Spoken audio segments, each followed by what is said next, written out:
Shalom. Apostle Hall coming back at you with this truth, giving all praises to Yahweh Ba'ashem Yahweh Shai Ba'ashem Makar Kodash. And I'm going to entitle this lesson, Vision, or the Vision. The word vision, if you look it up in the blue letter, or if you go to any concordance, it's going to pretty much give you the same precepts. But in the blue letter, and I also went to the Apocrypha, before the Most High takes a system down, he gives you visions in the form of dreams. You can be in a deep sleep in a dream and have a vision, or you can be wide awake and have a vision, and you know it's a premonition, they call it. But before the Most High does anything, pursuant to Amos 3, the Lord will do nothing but he revealeth his secrets unto his servants, the prophets. He also reveals his secrets in the form of visions and dreams to Israelite, to women, to boys, to babies, to older men, to older women.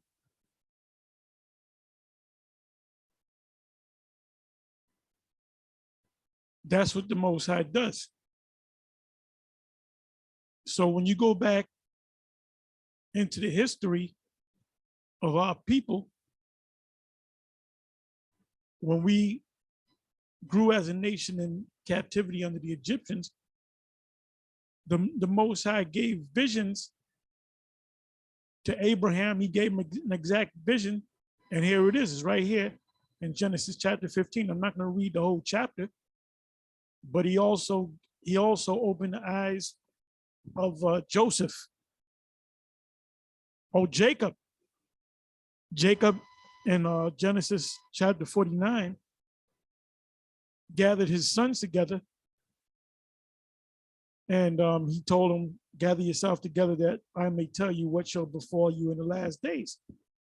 So how did he know to tell each tribe what they were going to go through? Because the Most High showed him in the form of a vision. The Most High, Yahweh Ba'ashem Yahweh Shai Ba'ashem Makar Kodash, also speaks to us through the book, the scriptures. And, you know, we here at GMS, we're known for going into prophecies. You know, they want to say that, you know, we're just a hate group and, you know, we're this, we're that. And we're deeper than that, if you want to call us that. We are the people of the Most High being raised up pursuant to Ezekiel 37. And part of our job as the prophets is to tell you things that will come to pass in the future.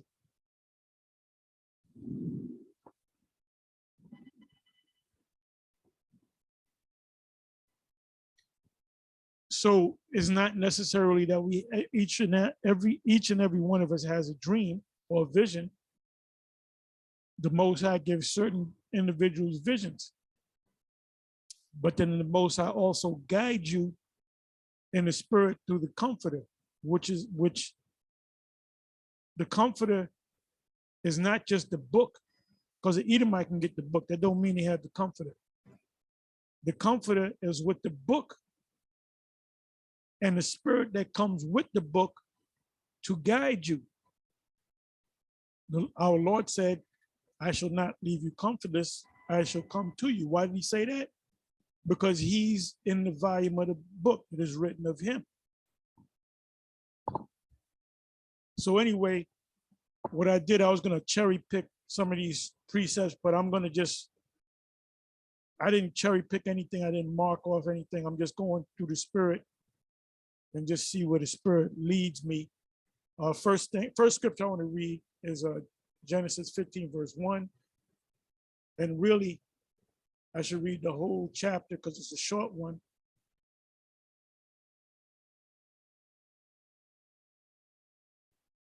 It's only 21 verses long. And the exact vision that Abraham got had nothing to do with America, had nothing to do with the Babylonians, the Medo-Persians, the Roman Empire.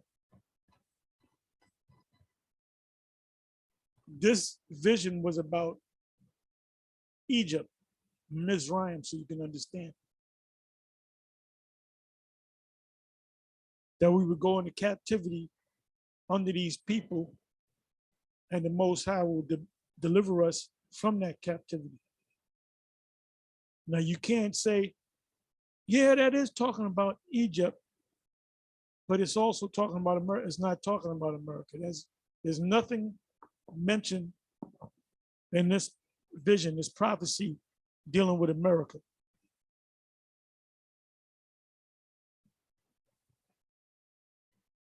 So it says, Genesis 15, verse 1, after these things, the word of Yahweh came unto Abram in a vision, saying, fear not, Abram, I am thy shield and thy exceeding great reward.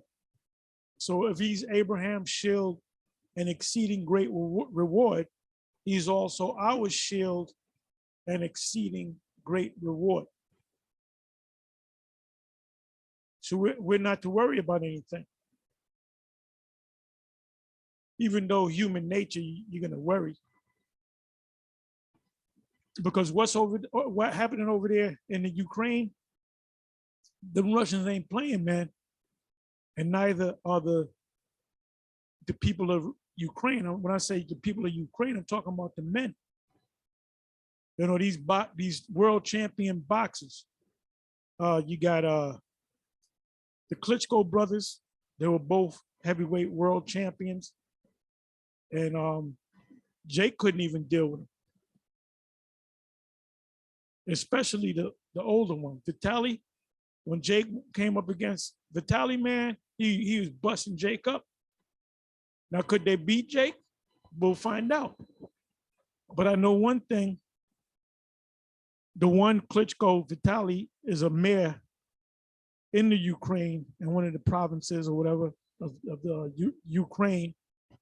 And the first thing he said, look, I'm ready to fight. I'm ready to die without hesitation. I believe his brother was living in the Americas, and he hopped on a plane and went back to be on the front line or whatever he has to do.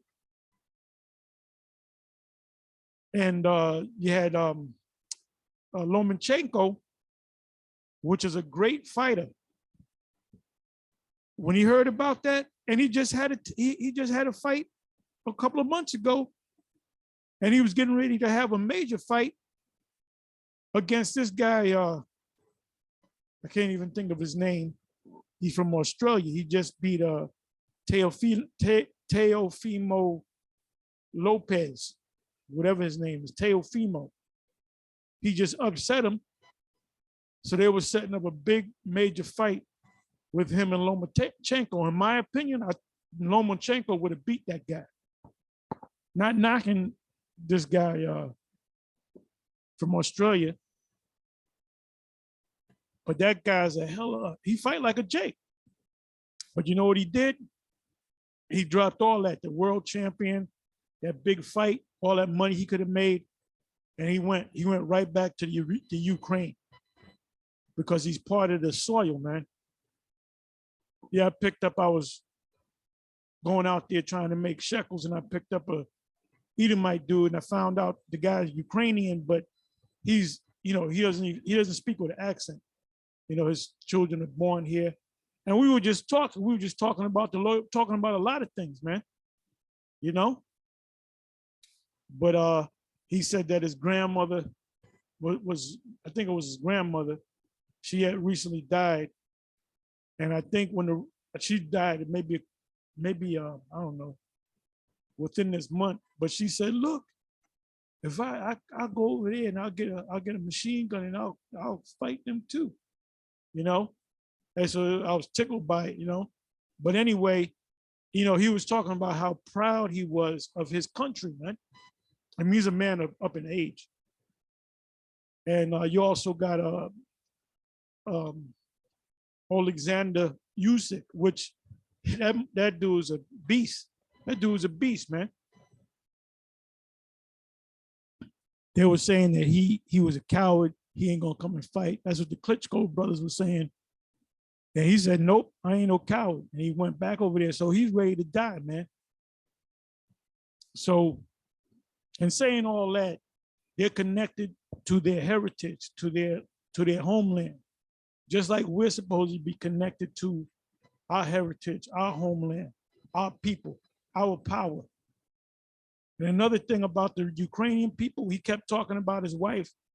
All she does is go into the scriptures. All she does, and she said she would always tell me, you know, you can't, you know. And so I said, well, they're connected to the Most High. They're very religious too.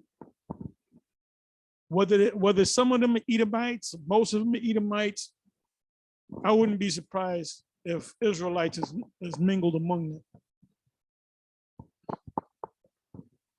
Anyway, so I read this verse, 15 verse, read again. After these things, the word of Yahweh came unto me, unto Abraham in a vision, saying, fear not, Abram, I am thy shield and thy exceeding great reward.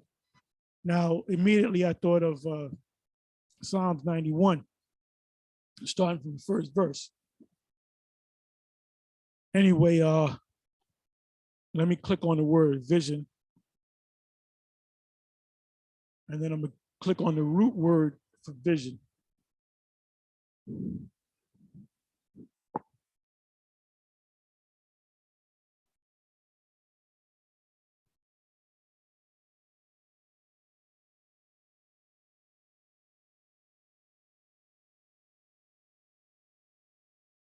Okay, vision.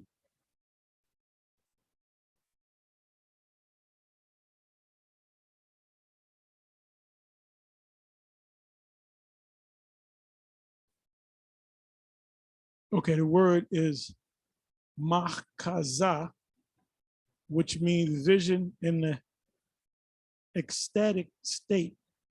Ecstatic meaning happy.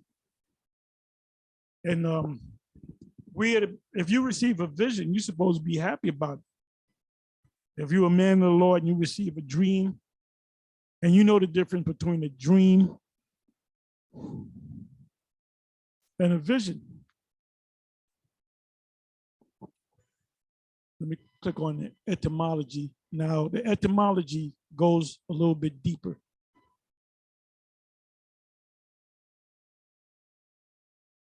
So the key word was kaza,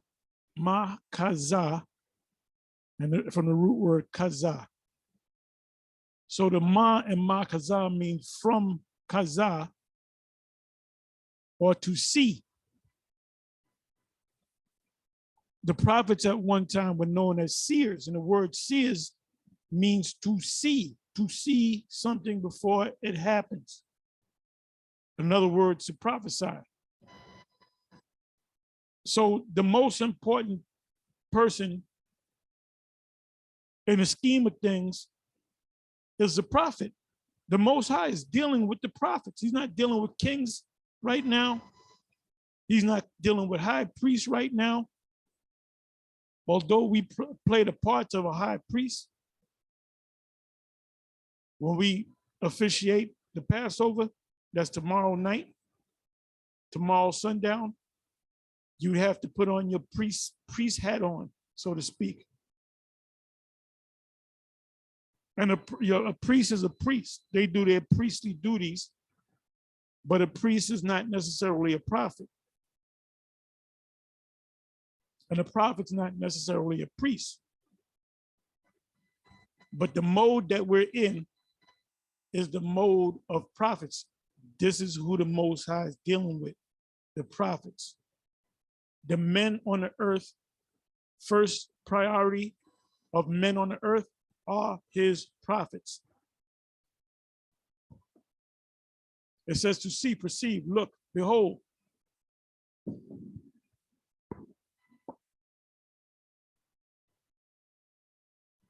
Provide, to see, behold, to see as a seer, right? A seer was another name for a prophet. In the ecstatic state, to see, perceive, with the intelligence to see, to experience, to provide.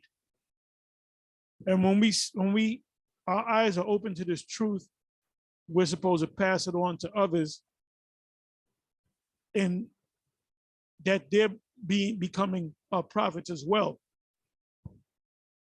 See, the YouTube, the web really opened up this thing, you know, wide open. That's why there's so many men out there that are on the corners doing the sit downs, because you are prophets too, fellow prophets. And there were certain times in history, like during the time of the Babylonian captivity, during that time period, you had those famous prophets that knew each other. You know, sometimes you had one prophet come along, like an Elijah and then an Elisha, which are two major prophets. But then you have major prophets that knew each other. And the same thing is happening right now. One of y'all are Jeremiah. It's Jeremiah. One of y'all are Isaiah. One of y'all are Ezekiel. Then you got the major prophets and you got the minor prophets. And then you got the 144,000. And then you have the elect of which is 144,000 and a number of Israel. And that includes women and children. The only ones that's going to be delivered are the elect.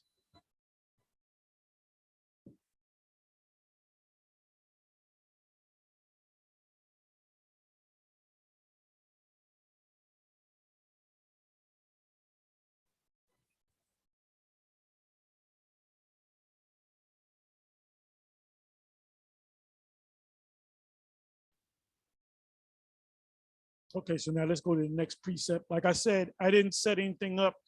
Normally, if I go into a topic, I'll go through the concordance, the blue letter. I'll go to different books, maybe get an article, but I'll proofread it, you know? I might look up a particular word, like the word that we're focusing on is a vision. The vision was given to the Most High, to a prophet of the Most High. So I'll cherry pick what precepts I'm going to get. I'm going to hit these precepts and I'm going to read this article. Then I'm going to show a part of a video that the brother put together. Then I'm going to go, I might go into the Bible dictionary or whatever. So the way I'm teaching you now is the way, I don't know what I'm going to say in the next 5 minutes. It says the next precept,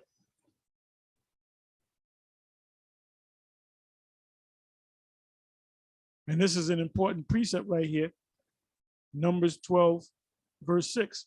And he said, hear now my words. This is the Most High speaking, or the Lord speaking. If there be a prophet among you, I, Yahweh, will make myself known unto him in a vision, and will speak unto him in a dream. Now, as you read on, which I'm not going to read, somebody can put the rest of the this precept in the comment section. It says, but matter of fact, let me just click on it. There's levels to the prophethood.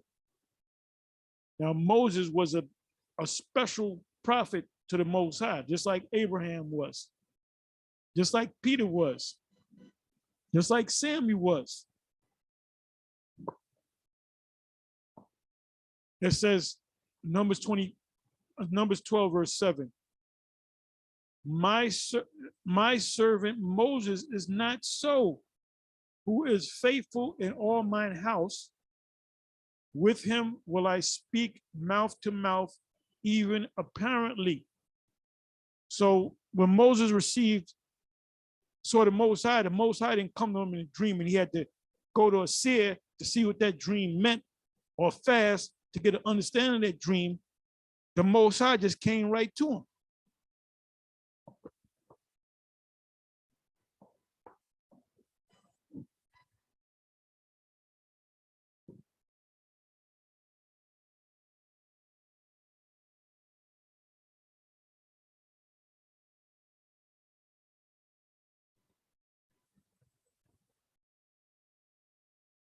Okay, let me read the eighth verse again. With him will I speak mouth to mouth, even apparently, and not in dark speeches. And the similitude of Yahweh shall be he behold. Wherefore then were ye not afraid to speak against my servant Moses? So you got guys that speak against the prophet. You don't know who you speaking to. Hey, it says that in Acts chapter 5. Refrain from these men,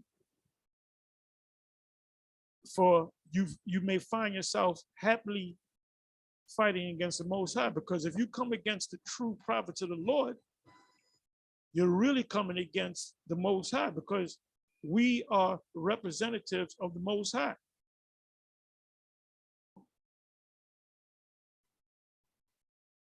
And as you read on, the Most High punished Miriam.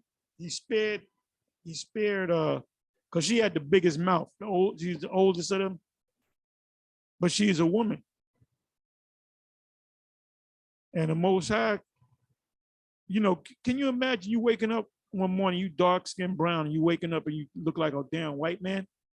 You're gonna freak the hell out, man. You're gonna bug the hell out.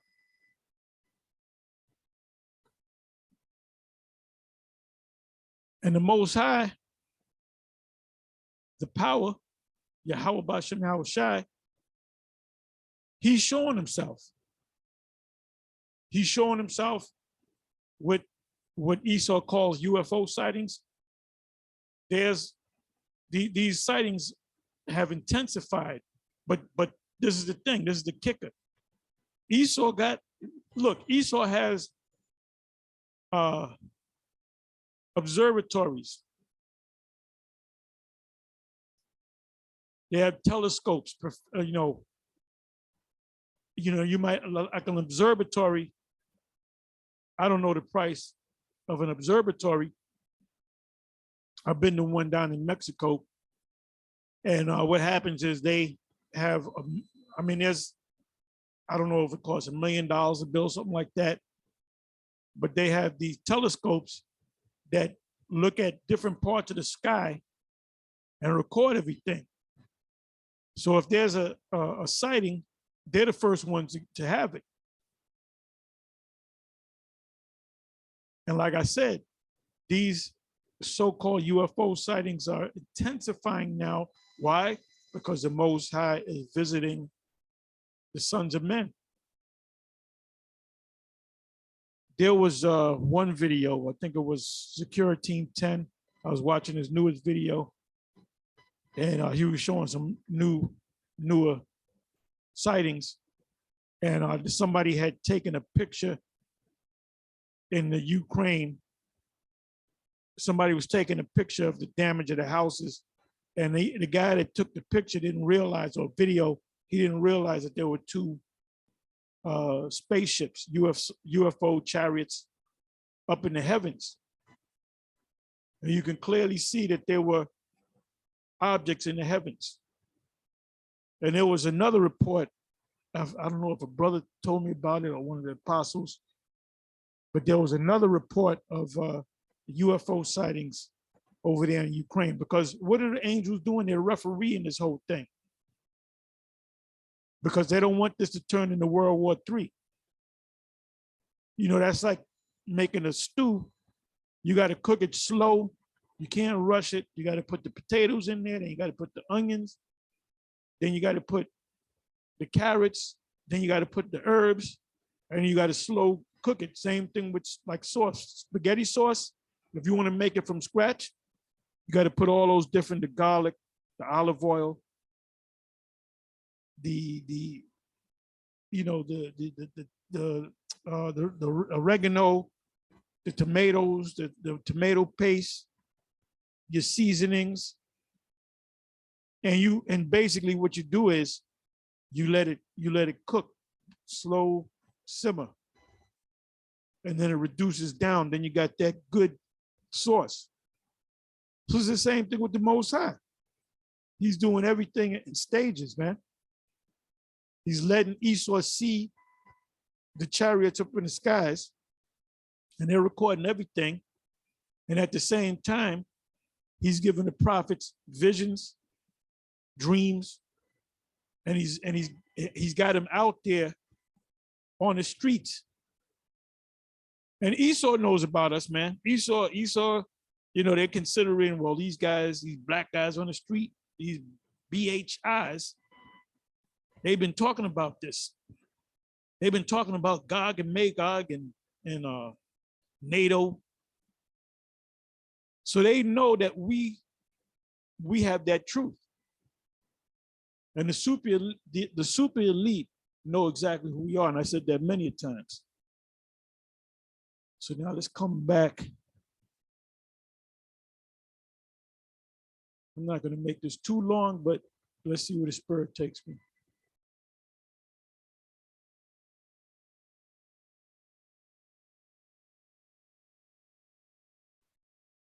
Okay, this is another good one. Now this is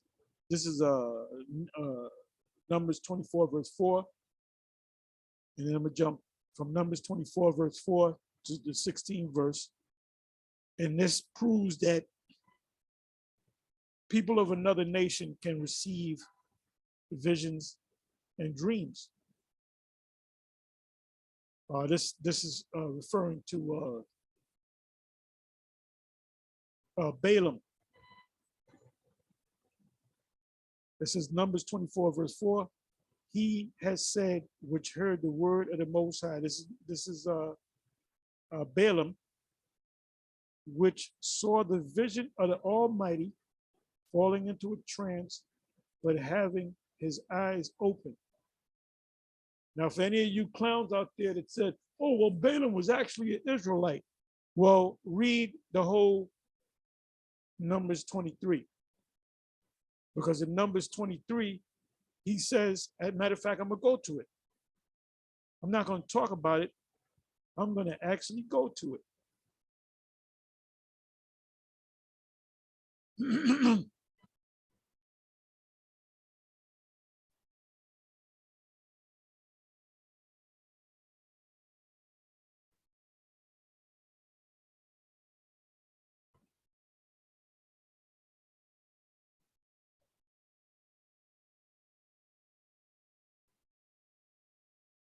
I mean, you can start from the first verse, but I'll start from the 8th verse. How shall I curse? The whole scenario was the king of Moab, Balak, wanted Israel to be cursed. And he was willing to reward Balaam handsomely. And the reason why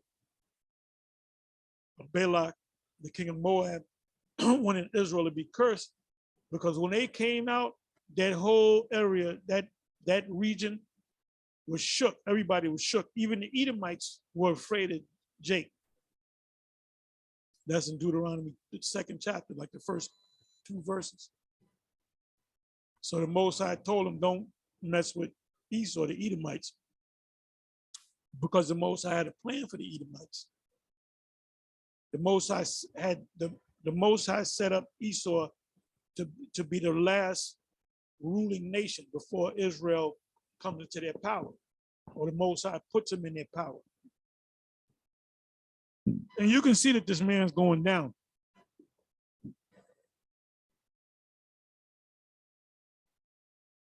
Seventh verse.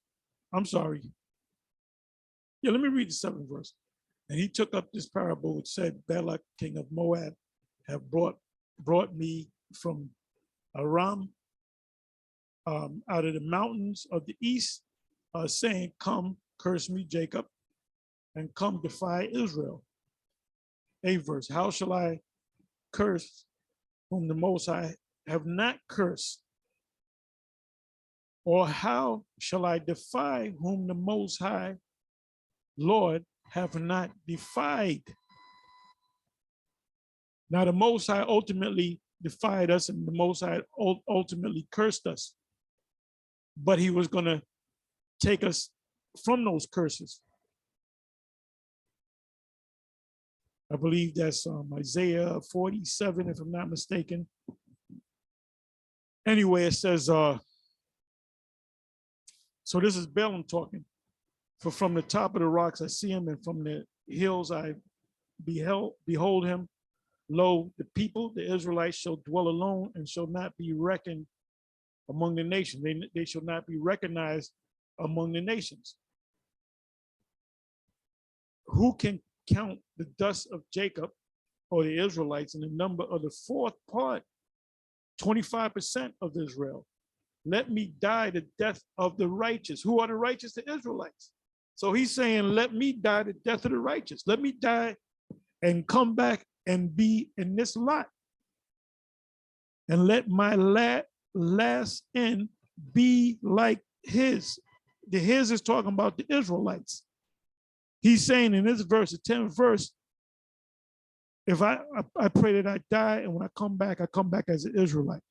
But you come back in your nation. You should be happy you ain't coming back as an Edomite. Let's just leave it at that.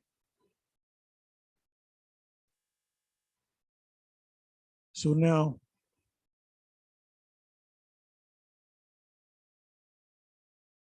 let's read Numbers 24, verse 4 again. So this is the proof right here. This is the proof that people of another nation, they can get visions from the Most High.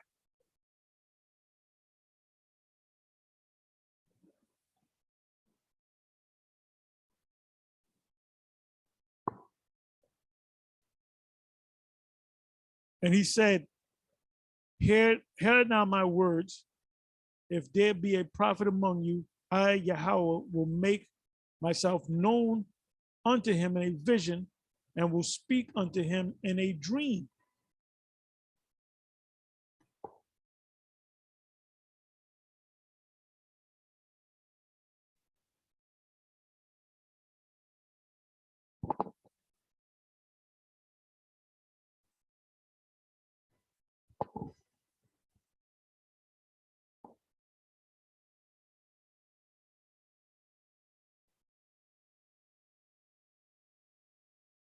Numbers 24, verse 4, again. He hath said, which heard the word of the Most High, which saw the vision of the Almighty, falling into a trance, but having his eyes open. 16th verse. He hath said, which heard the words of the Most High, and knew the knowledge of the Most High, which saw the vision of the Almighty, falling into a trance, but having his eyes open. So you see Jake out there looking all bugged out. Sometimes they're not bugged out. Sometimes the Most High is giving them a vision.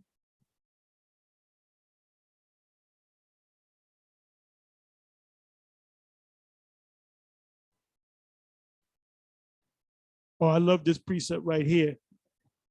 1 Samuel 3, verse 1.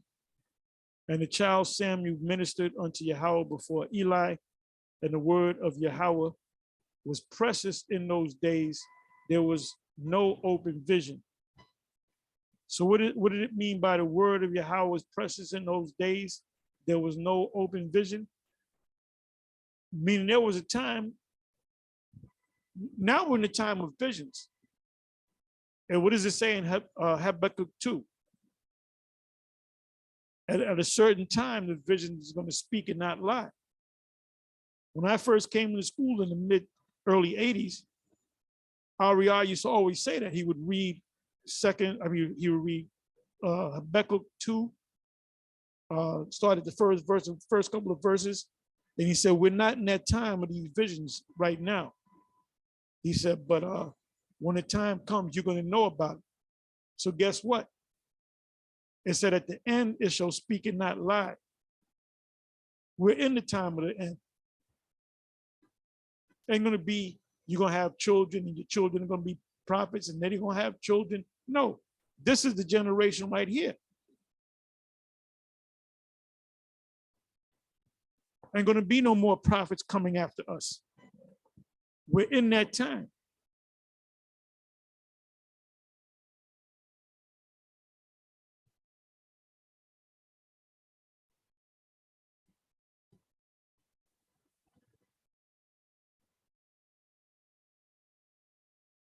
Or Second Chronicles 32, verse 32.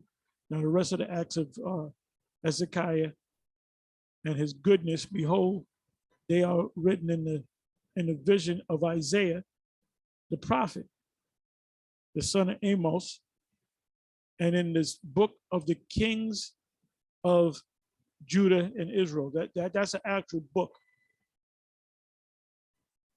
There's a book called the Book of the Wars of the Wars of the Lord. And if Esau wrote that book, you clown ass Israelites to be reading that. Let's go to the Book of the Wars of the Lord, something that Esau put together.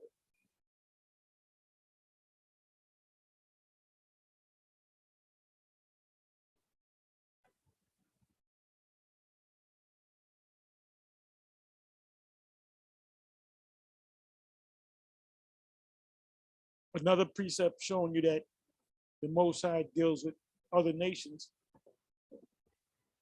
It says Job 33, verse 15, and a dream and a vision of night when deep sleep falleth upon a man and slumberings upon the bed. Then he openeth the ears, the inner ears, the spiritual ears of men, and sealeth their instruction. Why is Putin doing what he's doing? Because the Most High is controlling him.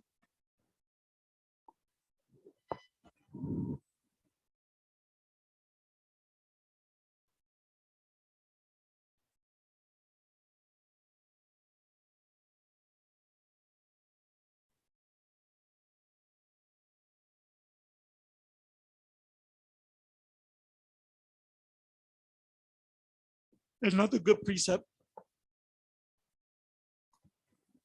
Psalms 89, verse 19, and you can read that whole Psalm. It's good to read. When you come across the Psalms, it's good to read.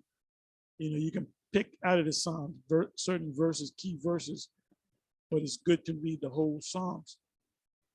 It says 19 verse, then thou spakest in vision to the holy to thy holy one, and saideth, I have laid help upon one that is mighty. I have exalted one chosen out of the people, because the Most High chooses the prophets out of the people. Redeemed from the earth, Revelation 14.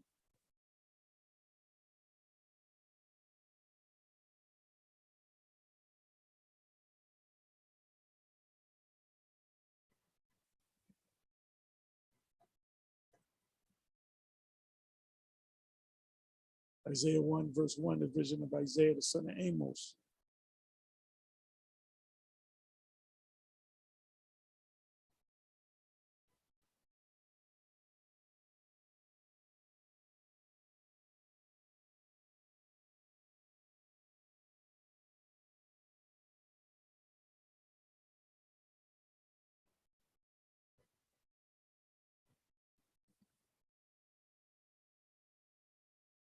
Isaiah 29, verse 7.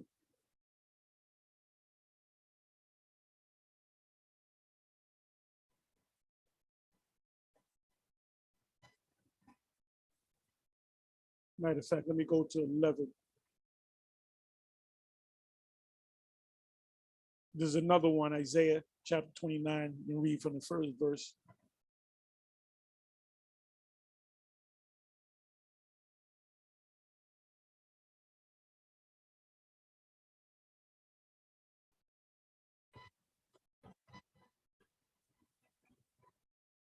9th verse.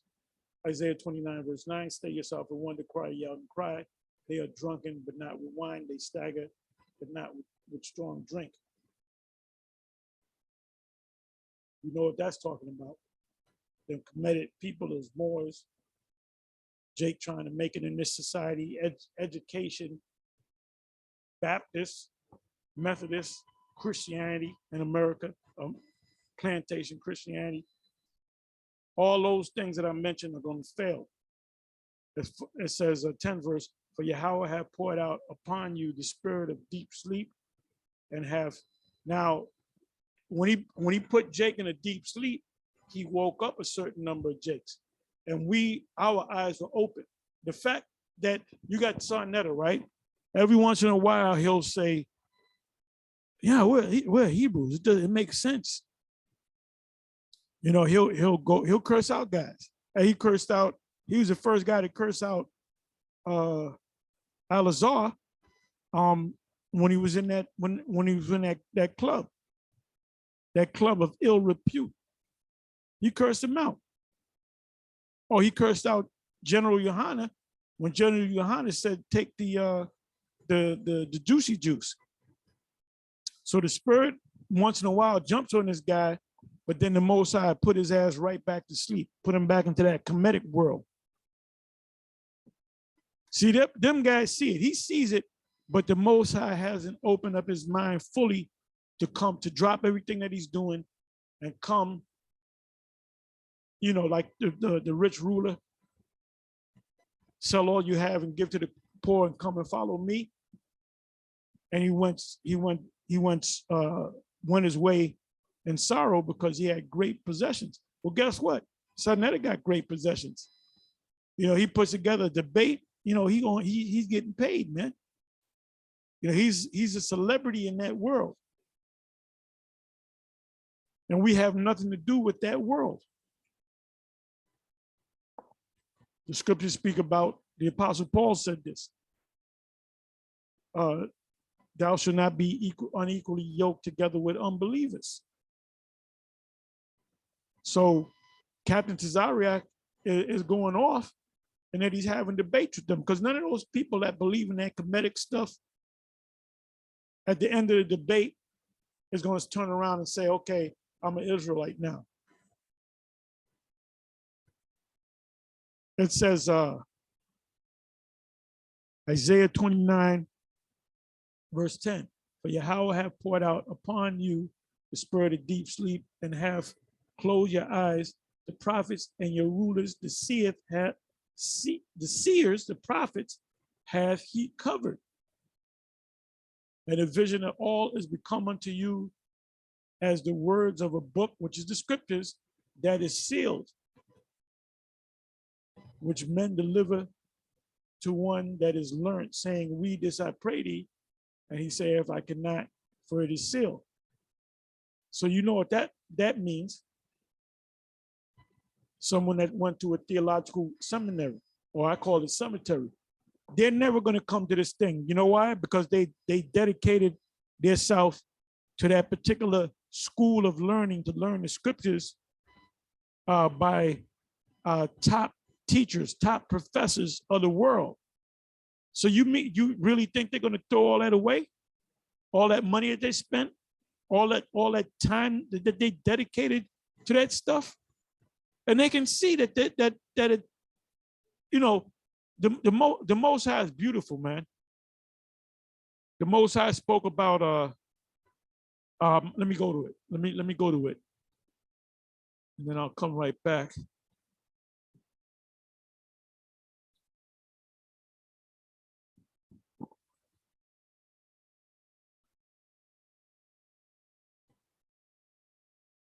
Okay, it's right here.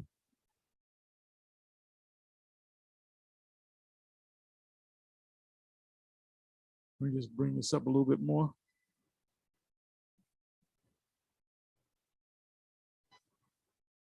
This you could do a topic just on this word babes. Anyway, this is what I wanted. Let's go to Matthew 11, verse 25. Let's see what that says. At that time, Yahushua answered and said, I thank thee, O Father. This is the one I wanted. Yahweh of heaven and earth, because thou hast hid these things from the wise and prudent and has revealed them unto babes. So we're babes. Let's look up the word babes. We're unlearned. We hadn't gone to no 8-year college to learn this.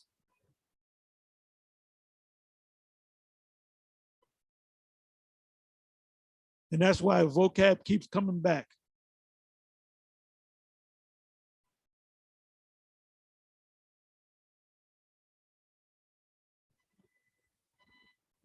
Vocab keeps coming back, and he keeps getting knocked down. That's from the movie Cool Hand Luke, with nothing. And then Luke said, sometimes nothing could be a cool hand. No, it ain't. If you ain't got nothing, you ain't about nothing. And you ain't gonna be nothing.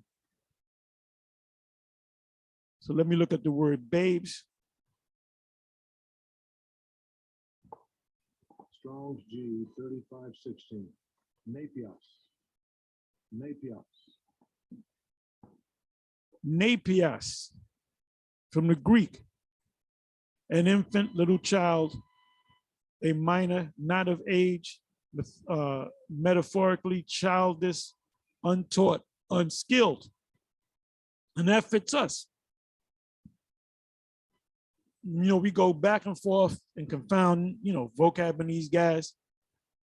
And I'll give you an example of vocab. The reincarnation thing. He can't see it. I did a video years, man, I don't know, 2016, 2017 on reincarnation. Here he goes doing a video knocking what I did. And then he can see it, like he can't get around Matthew chapter 11, which speaks about John the Baptist. If you receive it, this is Elijah, which is forth to come. You can't get around that. But the way he gets around it, he goes to the book of Luke to knock that. I believe that's Luke 1. He came in the spirit and power of Elijah, but he didn't come as Elijah.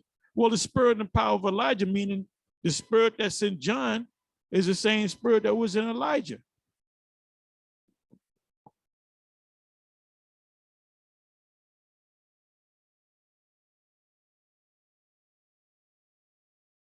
Oh, it says a simple-minded person. And we don't use these theological terms. Exegesis and I say extra Jesus, and hermeneutics and presupposition. And well, these are words that can be used in the secular world as well. What's this? What is this? Eschatology. That's a fancy way of saying scriptures pretty much dealing with the end time prophecy.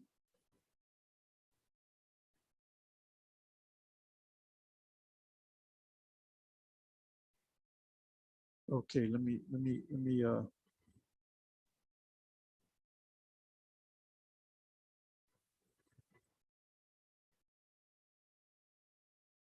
and see, Esau is not going to take us seriously because they'll say, well, these guys, what theological seminary did they attend?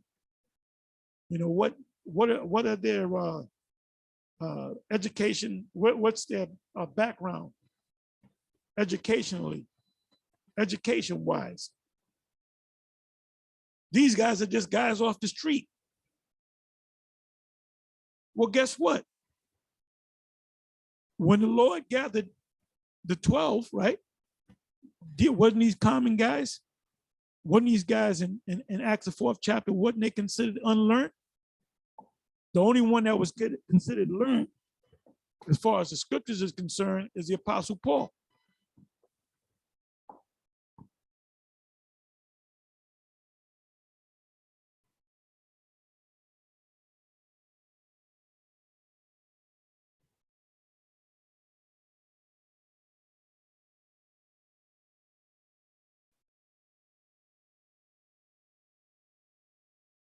So we are the babes.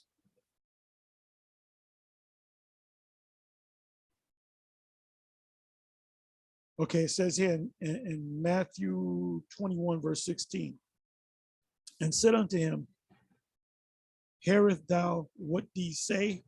And Yahushua saith unto them, yeah, have you never read, out of the mouth of babes and sucklings, thou hast perfected praise? So now let me come back a verse or two so I can put it in context.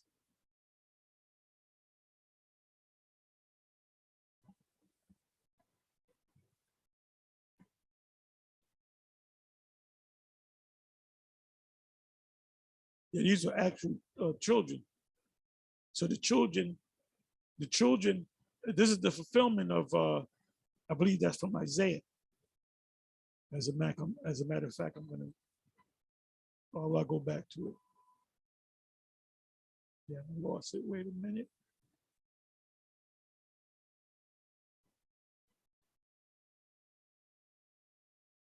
Right here it says, Isaiah 3, verse 4, and I will give children to be their princes. No, that's not it. That's not it. That's not what I want. Psalms 8 and 2. Out of the mouth of babes and sucklings have thou ordained strength because of thine enemies, that thou mightest still the enemy and the avenger.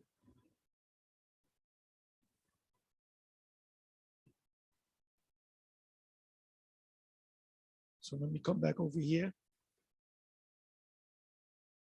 In some places, the scriptures, when they speak about babes, it's talking about actual babes. In other places, it's talking about the men of the Lord being on the level of a baby, not educated.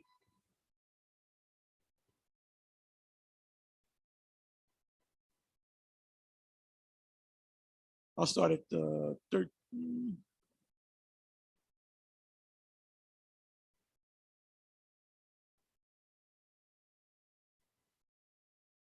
Really start the 12 first, where he whipped the money changers. That's the money changes. That's the whole concept. Esau's banking system is based upon the money changes. They manipulate the prices.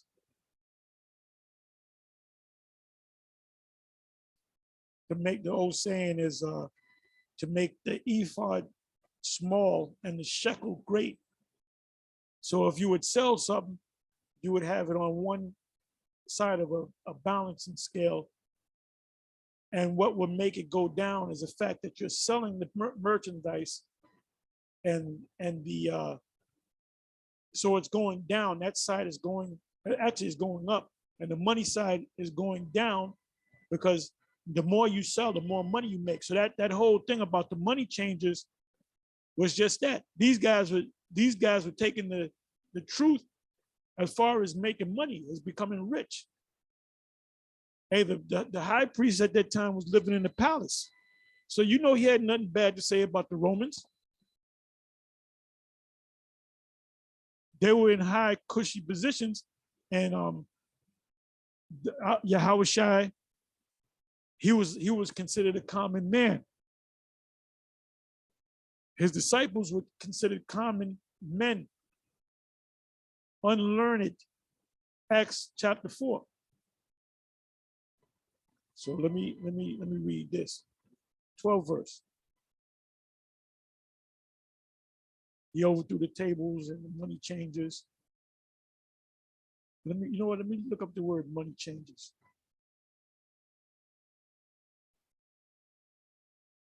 I'm sidetracking a little bit, but that's all right.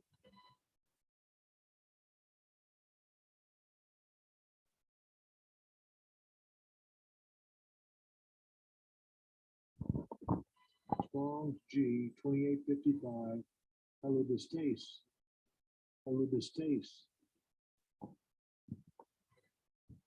Which means a money changer, a banker.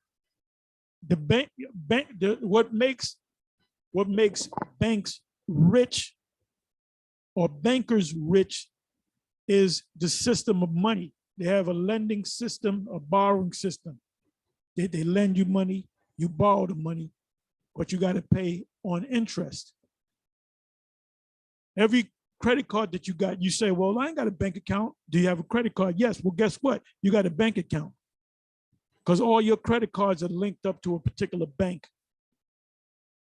And it's all based on interest. They create money out of thin air. And when you pay, if they give you $100,000, there's a interest rate on it, APR, annual percentage rate. So the annual percentage rate might be 30%. So guess what? You got to pay them back the $100,000 plus the 30% interest, which if you're slow on it, it's compounded. So by the time you pay, if you do the math, by the time you pay that bill off, it might be 10 years from now, and you probably gave them $1 million. That's how they make their money, which is wicked. That's why the scripture, the Lord speak about not putting interest, usury. So the Most High don't, if the Most High don't destroy this man for anything, he can destroy him just on that interest alone.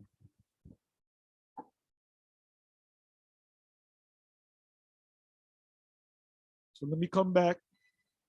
I kind of sidetrack a little, but there's lessons within lessons. Come back one more.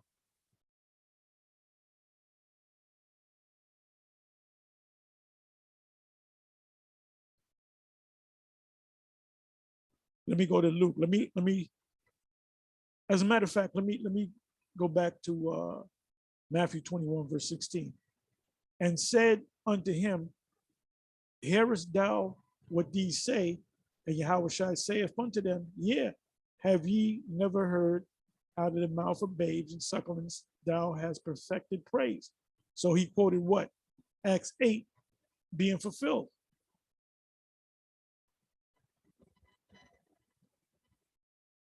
Luke 10, verse 21.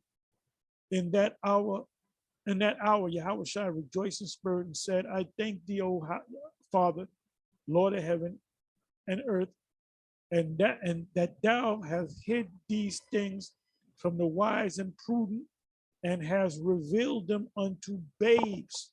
So we are the babes, even so, Father, for so it seemed good in thy sight.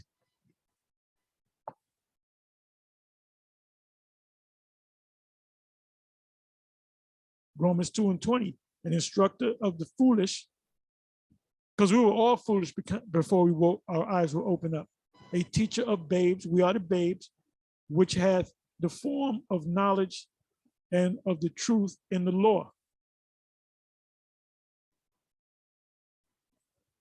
1 Corinthians 3, verse 1. And I, brethren, could not speak unto you as unto spiritual, but as unto carnal, even as unto babes in Yahushua.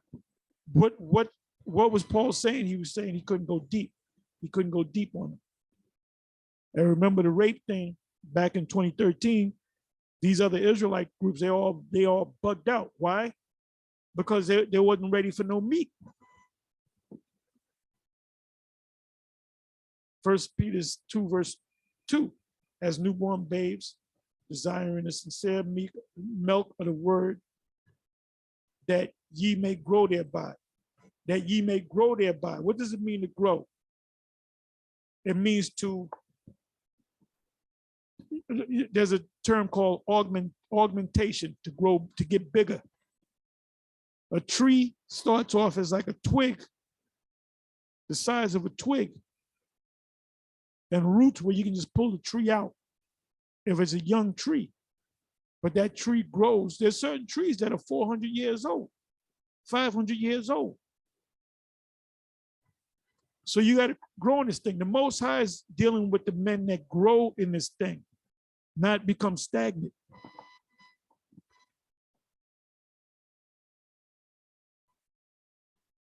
So now I lost myself a little bit. Let me come back over here. Give you a couple more precepts.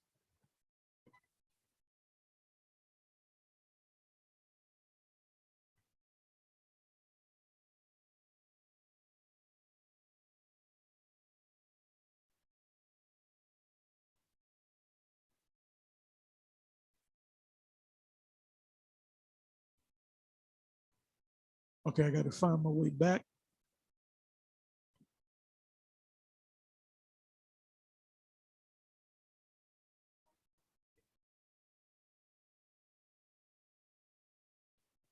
So back in Isaiah 29, verse 11, and the vision of all has become unto you as the words of a book that is sealed. So you can go to a theological seminary all you want and read all kind of books. If you notice vocab, he'll bring out a book. Well, there's this book that explains this particular subject. And there's another book that, and all those books are written by men that the Most High was not dealing with at all. Basically, vocab alone is just a mockingbird. He regurgitates what he learned.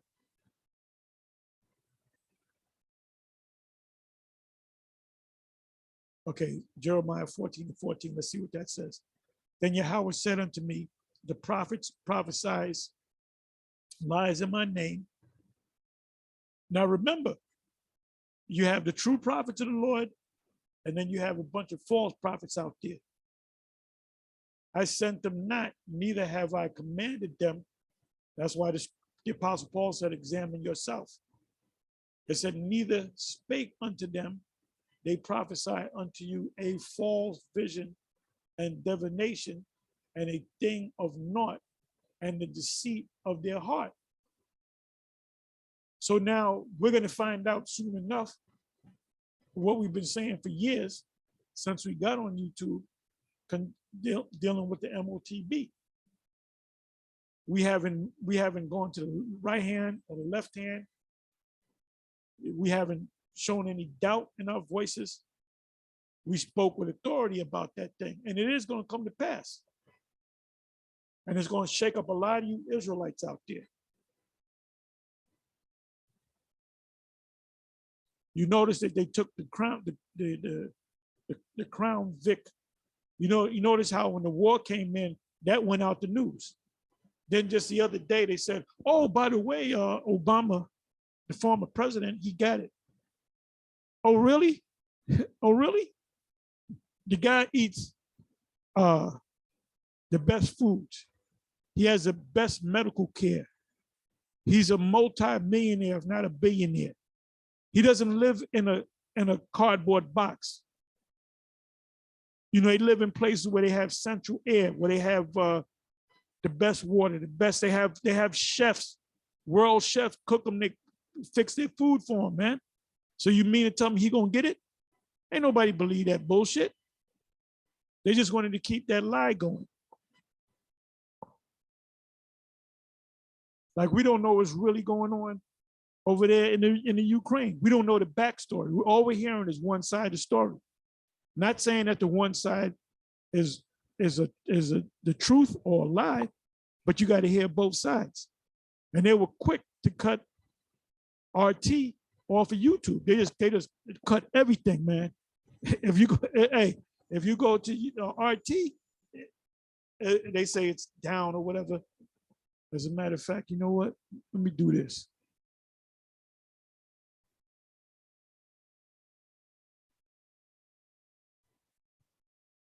Let me do this real quick. Okay, this is not a picture of our Lord. It's just an artist's likeness of what he thinks the Lord might look like. Okay, what I said I was going to do. Oh yeah, let me do it this way. Let me go to RT News Live.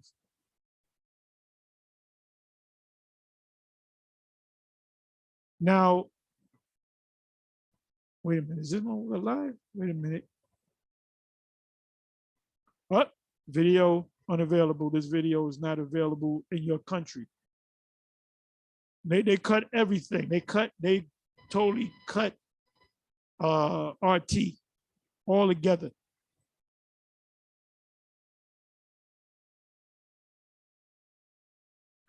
Because they give you both sides of the news.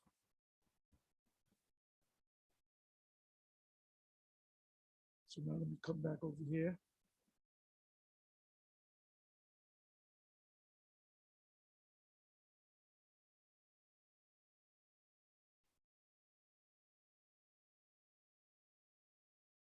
Like I lost myself.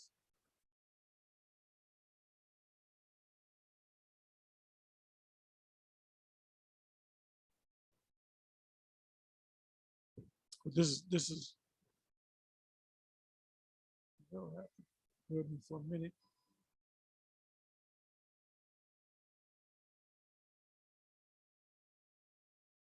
Okay, then you know what I'm gonna do? I can always go back to the word vision, right?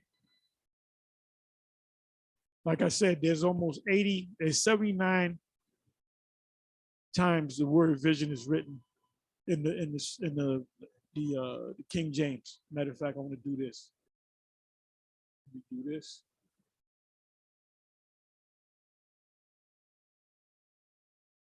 Go to the word vision.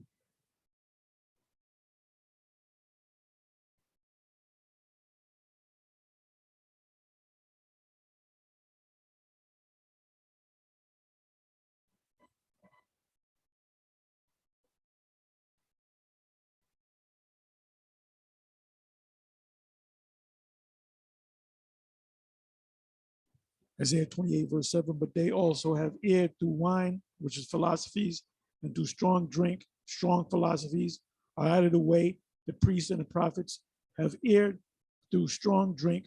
They are swallowed up of wine, which is philosophies.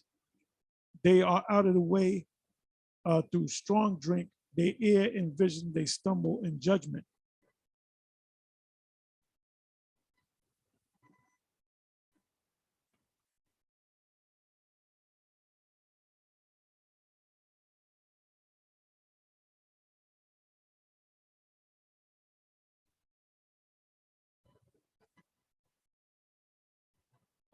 The prophet Daniel, Daniel was definitely a prophet because all he received was visions.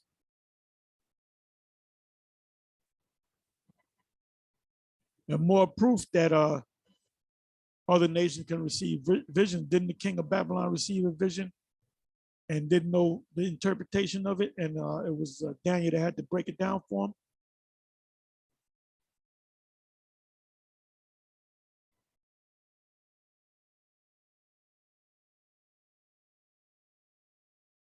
Obadiah 1:1, the vision of Obadiah. And this applies to the last days. We're in the time of the fulfillment of Obadiah, the book of Obadiah.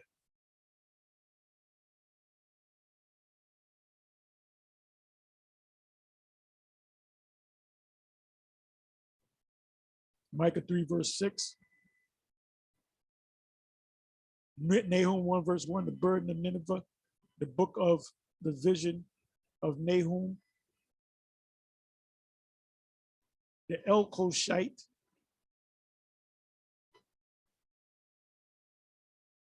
Habakkuk. We're in the time of Habakkuk. Habakkuk 2. And Yahweh answered me and said, write the vision and make it plain upon tables, that he may run that readeth it. For the vision is yet for an appointed time, but at the end it shall speak and not lie, though it tarry, wait for it, because it will surely come, it will not tarry. We're in this part right now. We're in the second and the third verse. Back in the 80s, we wasn't. And I remember like it was yesterday, Ariel saying, we're not in the time of Habakkuk 2, verse 2 and 3. When it comes, you're gonna know when it comes. Nobody's gonna tell you, oh, we're in the time of the fulfillment of Habakkuk 2. You're gonna know. So now we're gonna see what the Most High is gonna do with the high priest Ariel and the high priest Shaw, whether the Most High is gonna take them in the spirit realm or the Most High is gonna raise them back up.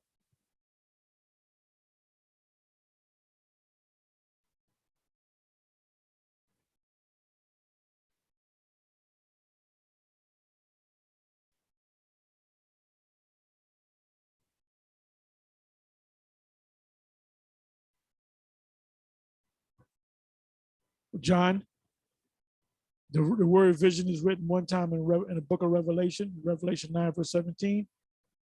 And thus I saw the horses in the vision, and them that sat upon them having blessed breastplates of fire and jacinth and brimstone, and the heads of the horses were as the heads of lions, and out of their mouths issued fire and smoke and brimstone. That's talking, he saw missiles, but he described it the way he described it. And then a lot of these visions, they actually saw beasts. The beast in Daniel, he actually saw a beast, but he didn't know what it meant. So that beast wasn't the actual beast that was talking about a kingdom. Okay, let me go to the, so I went to the Apocrypha. And the way they bring the precepts out is out of order. Like it says here in 2nd Esdras 12 and 10, it says, and he said unto me, this is the interpretation of the vision. Now, what's the vision of 2nd Esdras 12, the 12th chapter and 11th chapter? The Roman Empire. Has nothing to do with America.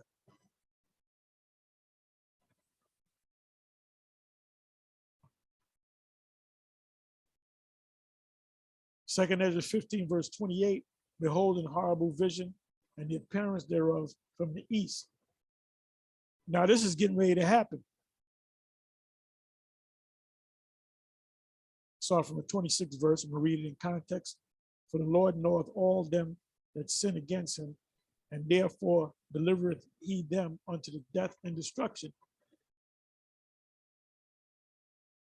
For now are the plagues come upon the whole earth. So we're living in the fulfillment of 2nd Esdras chapter 15.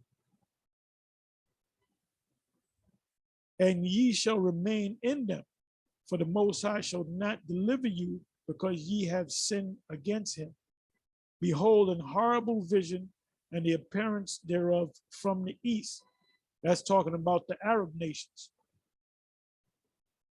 where the nations of the dragons of Arabia, the Ishmaelites, and the other Arab nations around them shall come out with many chariots, tanks and helicopters, whatever articles of war that they have, they're going to use.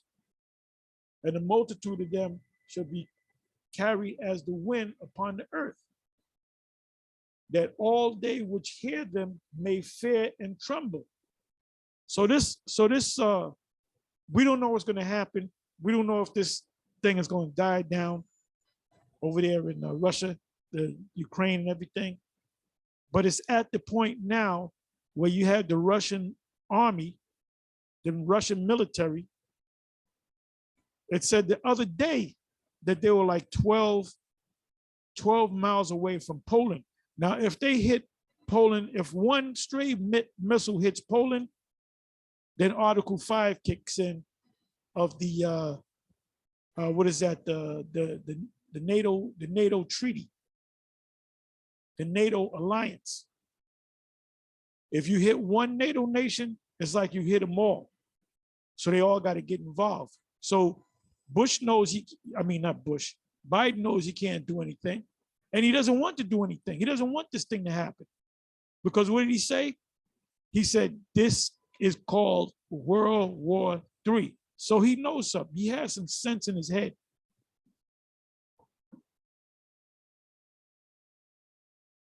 Yeah, Al-Azhar made a statement about 2 months ago. He said, yeah, we're prophesying. And I forget how he said, I don't know if he said most likely or after us, we're going to have children. They're going to probably, no, this is the generation. This is the generation, man. We're not going to die off and then you're going to have people that's going to come like we're teaching now. And these people, these future prophets are 3 years old right now, toddlers and shit. No, we are that generation.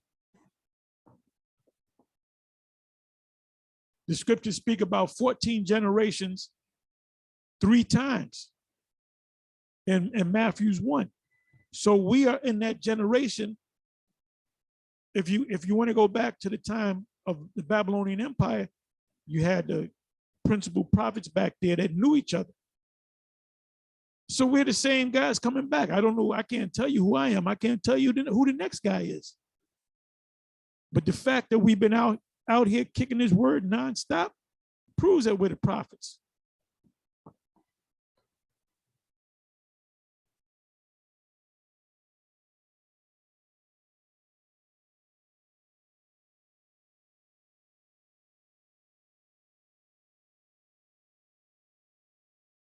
It says Ecclesiasticus 40 verse 6, a little or nothing is his rest, and afterwards he is his sleep, as a day of keeping watch.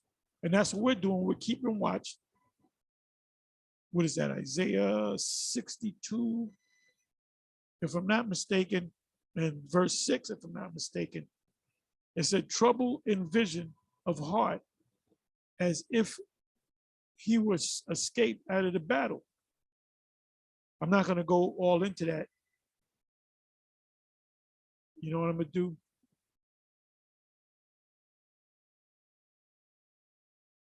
Let me go into the context. Then I'm going to close.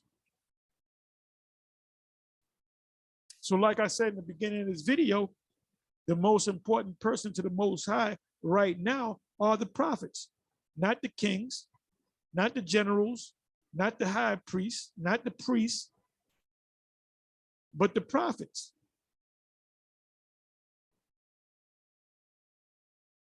It says in Ecclesiasticus in the Apocrypha 49 verse 6 to 9, it says, they burnt the chosen city of the sanctuary and made the streets desolate, according to the prophecy of Jeremiah. For they entreated him evil, who nevertheless was a prophet, sanctified in his mother's womb. Go back to Jeremiah 1. Before he was born, the Most High knew him and sanctified him to be a prophet unto who? The nations. That's why we can point at so-called white people and say, you guys are Edomites. Them Chinese people over there from China, those are Moabites. Them Japanese people over there, those are Ammonites. Them Arab nations, them are Ishmaelites and Medes and Persians and Medes and so forth. It says mother's womb, that he might root out and afflict and destroy, and that he might build up also and plant. And that's also in Jeremiah 1.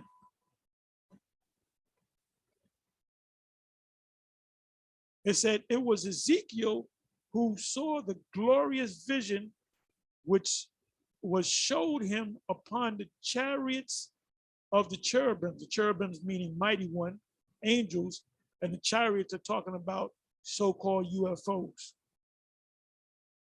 So when the first chapter, the first encounter that Ezekiel, the prophet, saw was the angels coming down in chariots, in UFOs, so you can understand. For he made mention of the enemies under the figure of the rain and directed them that went right. So the job of the prophet is to do what? Just to point you to the right direction. Scriptures say, obey them that have the rule over you, for they watch for your souls.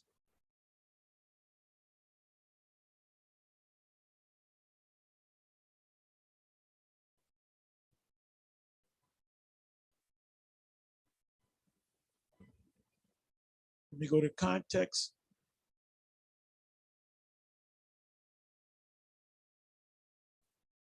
It said, but this is Ecclesiasticus 48, verse 20 to 23. But they call upon the Lord, which is merciful. And that's what we're supposed to be doing. Not calling on Jesus, not calling on Most High in Christ, but calling on Yahweh B'Shem Yahweh Shai. And stretch out their hand toward him. In the church, you clasp your hands together. And when we pray, we pray either you prostrate yourself or you stand up and you have your hands held up high. And immediately the Holy One heard them out of heaven. So guess what? The Most High hears us out of heaven. The prayers of the saints. And what is that? Revelation 8, first, second verse or so. The censer, and Revelation 6. The saints that have transitioned, what is the first thing that they do? They're complaining to the Most High about getting us out of here, man, about delivering us, about destroying this goddamn place. And delivered them by the ministry of Isaiah. It says Esai, but it's Isaiah. He smote the host of the Assyrians, and his angels destroyed them. So the Most High showed his power. But before he showed his power, he went to the prophets and he gave them visions. Who cursed out King David? It was Nathan the prophet. And he was the one that showed him that his son is going to be over him. His son is the Messiah. That his kingdom is going to be an everlasting kingdom. This is why these people want to be us so bad. And you have these Edomite Christians that have come up, they watch our videos, they know where we're located, and they roll up on us, and they have a lineup of scriptures to show that we're a part of it too. Remember the building of the temple. But we got to tell them the truth.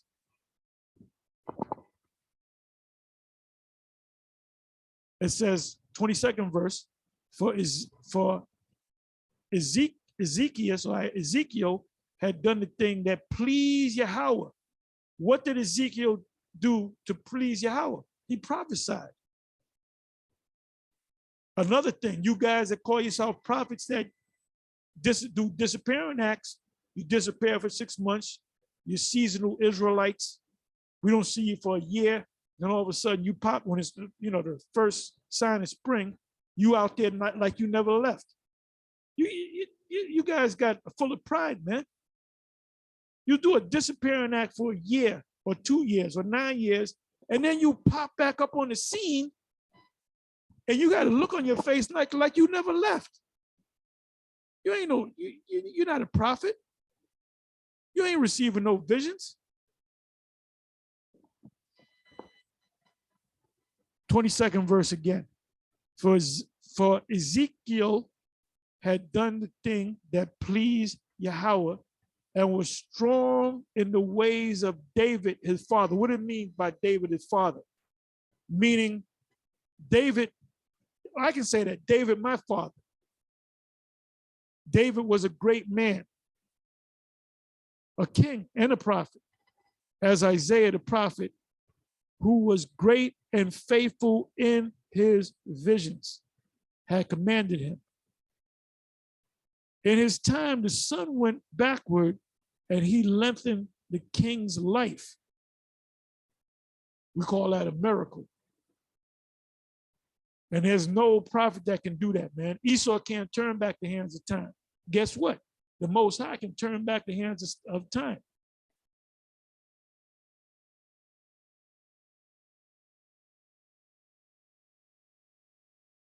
Oh, Tobit, the book of Tobit, 12 verse 19. All these days I did appear unto you, but this is the angel, but I did neither eat nor drink, but ye did see a vision. So you have angels that come down in the form of angels, as in the case of Samson's father and mother. They actually encountered an actual angel that came down in his angelic body. Then you had angels that came in the form of men. The two men that came to get Lot, those were angels, but they formed themselves as to be in the form of a man. So there was 3 at the beginning, Yahweh Shai, and then you had the 2 angels. And what was the first thing that they did? They ate. Now, in the case of Tobit, the book of Tobit, the angel didn't eat anything. He just looked like he was eating. Got to read that book again.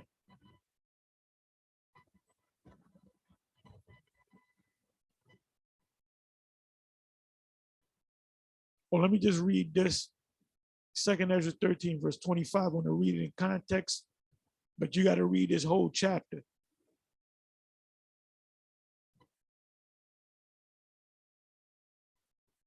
What is it? 2nd Esdras 13, verse 23 to 26. But you really have to read the whole chapter. And see, he that shall endure the peril in that time have kept himself. They that be fallen into danger are such as have works and faith toward the Almighty. Guess what? We're going to be in the midst when all hell breaks loose. When 2nd Ezra 15 comes to pass, we're going to be in the midst of that. But guess what? The Most High is going to be with us. He shall be our shield and buckler and great reward. So that's when your faith got to kick in. 24 verse, 2nd Ezra 13, verse 24. Now this therefore, that they which be left behind are more blessed than they that be dead. Who's the left behind? Let's talk about us. Let's talk about Israel. This is the meaning of the vision. Whereas thou sawest a man coming up from the midst of the sea, meaning the heavens, the same is he whom the most high, the highest, have kept a great season. That's Yahweh Shai. Yahweh Shai been in the heavens, in the spiritual realm, on the right hand of the Father for what? More than 2,000 years. Now he's going to come back. And angels the Most High don't get old. Angels don't get old. Yahweh Shai ain't going to get old. Which by his own self shall deliver his creature, which are us, and he shall ordain them that are left behind. So we're ordained, we're blessed, we're chosen. Let me do this. I'm gonna go to I'll go to the 27th verse, read a couple more verses, then I'm gonna close.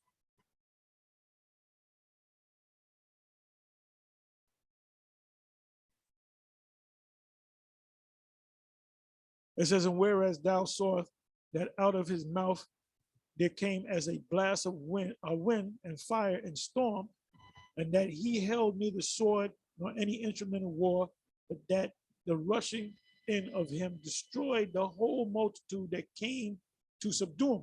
Now this is what? The time of Jacob's trouble. Because who's going to be in this scene? The archangel Michael. Daniel 12:1, Revelation 12. Michael and his angels. This is all talking about the same thing, same vision. Behold, the days come when the Most High will begin to deliver them that are upon the earth. So it's going to happen in this generation. I keep saying it over and over again. And he shall come to the astonishment of them that dwell on the earth. And one shall undertake to fight against another, one city against another, one place against another, one people against another, and one realm against another. That's happened over there in the Ukraine. And you have a thing called proxy wars. When the war spills out to another country, then the other country gets involved. And you get enough country, like I said, if one missile hits Poland, is on. NATO had all the NATO nations, which I believe there's 28, 29 of them. They all have to come together, including the US and Canada. And they're already over there. The US troops are already over there in Poland, man. And they're not going to negotiate a goddamn thing. If they sit down and negotiate and they squash everything, guess what? Something else is going to make this thing get stirred up again. because this is the time of the fulfillment of the prophecies.